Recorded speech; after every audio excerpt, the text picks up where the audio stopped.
Jaish channel நேயர்களுக்கு வணக்கம்.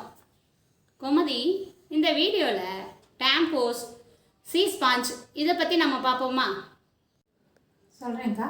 இதுதான் டேம்போன்ஸ். இதை நம்ம பிறப்புறுப்புக்குள்ளே வச்சுக்கலாம். அதிக ரத்தம் உறிஞ்சும் தன்மையுடையது. அதே மாதிரி இது ஃபஸ்ட் டைம் யூஸ் பண்ணுறவங்களுக்கு ரொம்ப சிரமமாக இருக்கும். இது வச்சுருக்கிறது வெளியில் தெரியாது. இதை நீண்ட நேரம் மாற்றாமல் இருந்தோம்னா டாக்ஸிக் ஷாக் சிண்ட்ரோம் வரதுக்கு வாய்ப்பு இருக்குது. இது பயன்படுத்துறது எல்லாருக்கும் கம்ஃபர்டபுளாக இருக்காது.